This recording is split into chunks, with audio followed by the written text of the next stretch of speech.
Magandang gabi mga masters, bali ngayon po ay 8 videos po ma-upload ko po sa aking YouTube channel.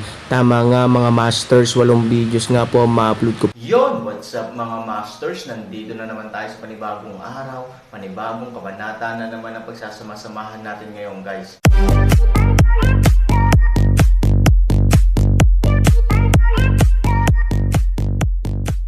Bali mga masters, kung bago ka pa lang po sa aking YouTube channel, please click the subscribe button, lalong-lalo na po yung notification bell guys, para maging connected pa rin tayo sa isa't isa at maging updated kayo sa mga susunod ko pang video. Bali mga masters, bago natin umpisahan ng kwento ay mag-shoutout po muna tayo para sa mga solid nating tagapakinig. Shoutout kay Noli Procato at shoutout kay Anthony Ronquillo. Yun na nga mga masters, no? Bali hindi na ito patagalin. In 3, 2, 1, let's go!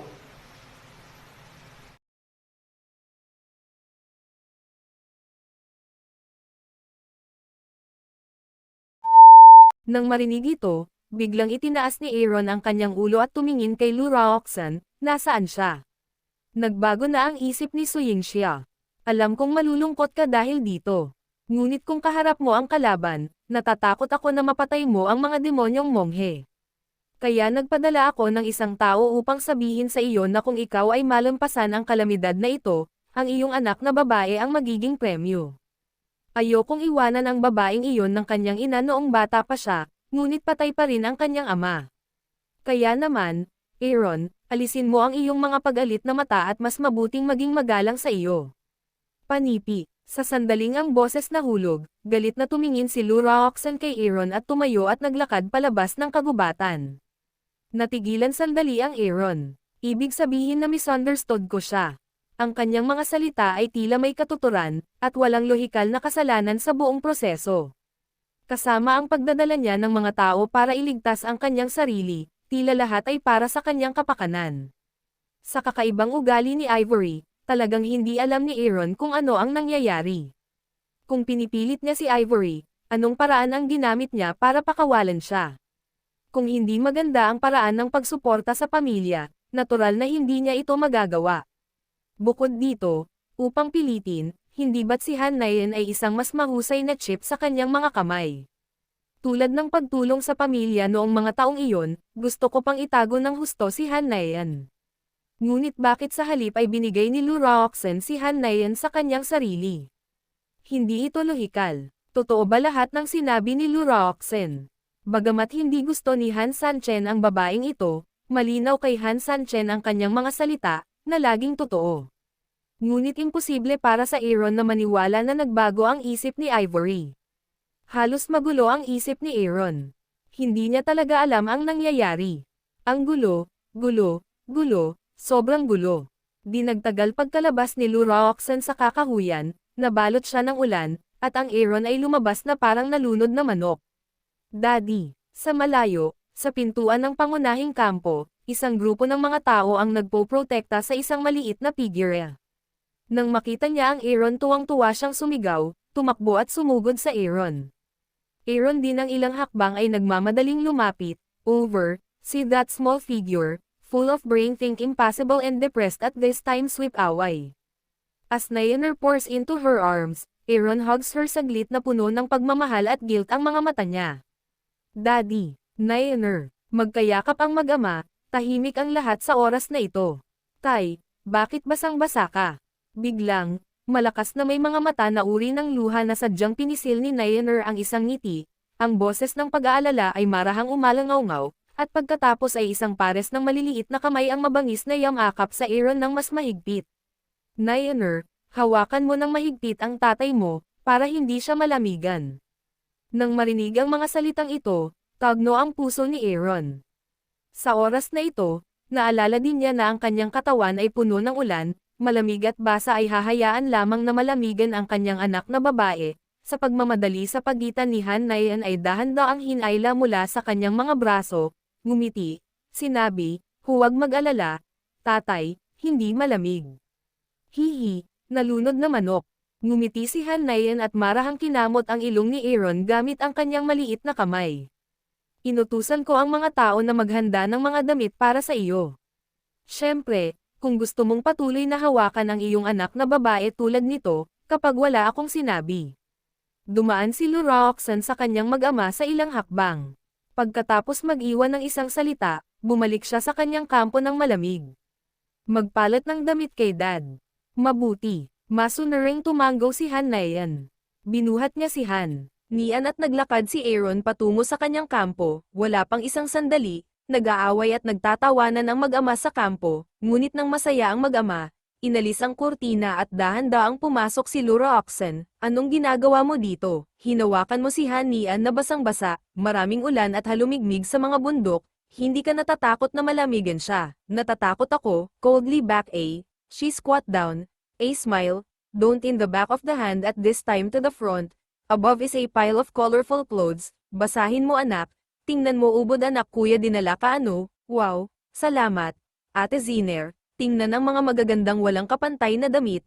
Han Nian kaagad masaya rushed sa mga damit. Agad na sumimangot si Aaron. Si Han Nian ay masigasig kay Luroxan kaya nag-alinlangan siya. Luroxan, ano ang gusto mo? Iningatan lang ni Luroxan na tulungan si Nianer na isa-isang habarin ang kanyang mga damit at hayaan siyang pumili. Huwag kang ang tumingala, matagal ko na siyang inalagaan. Hindi ba normal lang na mapalapit siya sa akin, Nianer? Tama ka, Tay. Ang tagal na ni Ate Ziner, pag-aalaga ni Nianer, napakabait niya kay Nianer. Hawak ni Nianer ang kamay ni Aaron habang hawak ang mga damit na kakapili lang niya. Malaki ang ulo ni Aaron. Si Nianer ay tiyak na hindi isang tao na magbabago ng kanyang saloobin dahil sa tukso ng isang maliit na materyal, ipinapakita nito na maaaring talagang mabait si Luroxan sa kanya. Hindi siya magsisinungaling para lokohin ang sarili niya. Ang kaakit-akit na halimuyak ay lumipat malapit sa kanya at ginawang mas kasiya siya at sensitibo ang dulo ng ilong. Gayunpaman, sa sandaling pinindot niya ang Aaron, hindi sinasadyang ginamit ni Aaron ang kanyang kamay upang harangan ang kanyang balikat sa harap niya. Anong ginagawa mo? Pinilit ni Luroxan ang kanyang sarili na maging kalmado, ngunit hindi mapigilan ng kanyang puso na bumilis sa oras na ito, ngunit may bakas ng galit at ayaw sa kanyang mga mata. Anong ginagawa mo? Malamig na sabi ni Aaron. Kahit na may sulat si Ivory, ayaw pa ring paniwalaan ni Aaron, lalo pa.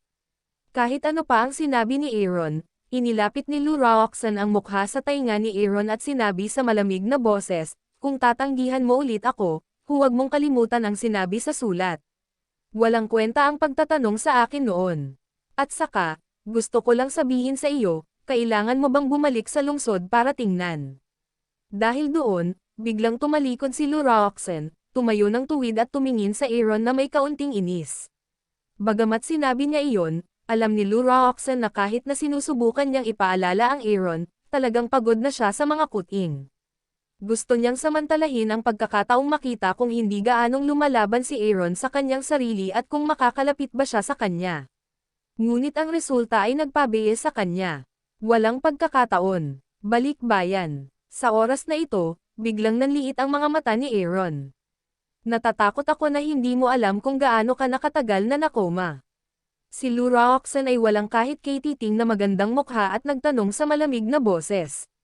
Gaano katagal ako nakoma? Sa imahe ni Aaron, nakapikit lang siya at nagmulat ng mata. Ang oras ng pagkawala ng malay ay hindi dapat masyadong mahaba, hindi hihigit sa isang araw. 3 araw. Malamig na sabi ni Luroxan. 3 araw. Binuksan ni Aaron ang kanyang mga mata at sinabing, doon, sa hangganang bayan. Siya nga pala, umalis na ang mga demonyo, at ang mga nasa hangganang bayan ay naalis na, tama ba? Nakangiti si Luroxan at hindi nagsasalita. Magsalita ka. Aaron kagyat na boses ngunit paraan. Paano ko malalaman? Bumalik si Luroxan sa kalsada sa malamig na boses. May eyeliner ka sa syudad, ilang tao, ano ang sitwasyon doon, hindi mo ba alam? Han 3,000 kagyat na boses ay nagtatanong ng paraan. Alam ko bang sasabihin ko sa iyo? Aaron, ikaw ang nagmamakaawa sa akin, hindi ako. Mas mabuting ipaliwanag mo sa akin. Malamig na umiinom si Luroxan, tumalikod at lumabas. Well, nakikiusap ako. Aaron kinuha malambot. Huminto si Luroxan at tumingin sa likod, pakiusap, kailangan ko bang sabihin sa iyo? Wala sa mod si Miss Ben. Dahil doon, diretso niyang tinanggal ang tela ng kurtina at nagmamadaling lumabas. Paglingon kay Nayaner, tila nalilito siya dahil sa away niya kay Luroxan. Gayunpaman, nang tingnan siya ni Aaron, nagkusa siyang ngumiti sa Aaron, na tila umaaliw kay Aaron na ayos lang siya. Nianer, pupunta si Dad sa isang lugar na maaaring delikado. Gusto mo bang sumama kay Dad? Aaron, kahit saan pumunta si Dad, pupunta ako. Matalinong tumanggaw si Han Nayan. Hindi na masyadong nagsasalita si Aaron, kinuha si Nayaner at lumabas ng tent on the spot. Gayunpaman, sa labas ng kampo, hindi umalis si Luroxen. Mukhang hinihintay siya nito. Nang lumabas si Aaron, malamig niyang sinabi, pupunta ka ba? Oo, iyon lang. Malamig na boses ni Luroxen. Hindi nagsalita si Aaron. Niyakap niya si Nayaner at naghanda sa pagbaba ng bundok. Umalis ang mga tao sa aking lungsod noong gabing nakilala kita, kaya hindi niya alam kung ano ang nangyayari sa lungsod. Gayunpaman, alam kong mayroon kang mga kaibigan doon, kaya nagpadala ako ng isang tao upang magtanong sa paligid ng bayan sa panahon ng iyong pagkawala ng malay. Tuldok kuwit, bahagyang huminto ang Aaron. Bagaman umalis ang monghe, napakasama ng sitwasyon sa lungsod. Halos ang lungsod ay puno ng mga zombie, at may napakababang posibilidad na mayroon pa ring mga nabubuhay na tao dito.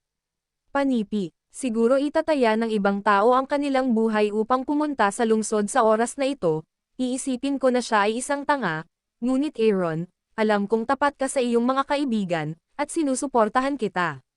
Sa sandaling ang bumagsak ang boses, biglang binigyan ni Luroxen ng malamig na inumin, luyuan. Panipi, pagkatapos, tumugtog siya ng kakaibang musical instrument sa kanyang kamay. Halos sabay-sabay na lumabas ang isang pangkat na may higit sa 300 katao. Ako ang pinakapiling alagad ng Asol na Bundok Pavilion sa tuktok ng Asol na Bundok. Mayroong higit sa 300 tao. Dalhin mo sila sa akin.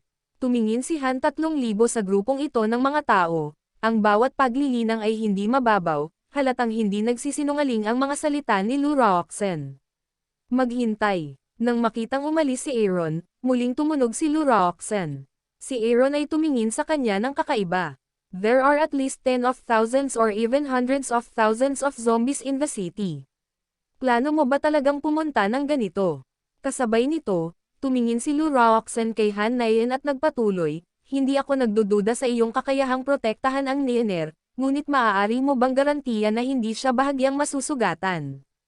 Dapat mong malaman na kung ikaw ay nasaktan ng isang zombie.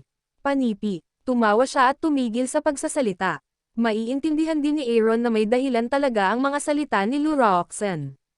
Kumpiyansa siya na hindi niya hahayaang mag-alala si Han Nayan tungkol sa kanyang buhay, ngunit hindi niya talaga magagarantiya na hindi masasaktan si Han Nayan. Sa pagtingin kay Han Nayan, ang mood ng Aaron ay komplikado. Yun na nga mga masters, no? Bali panibagong kabanata na naman yung natapos natin ngayong gabi. Muli, maraming salamat po.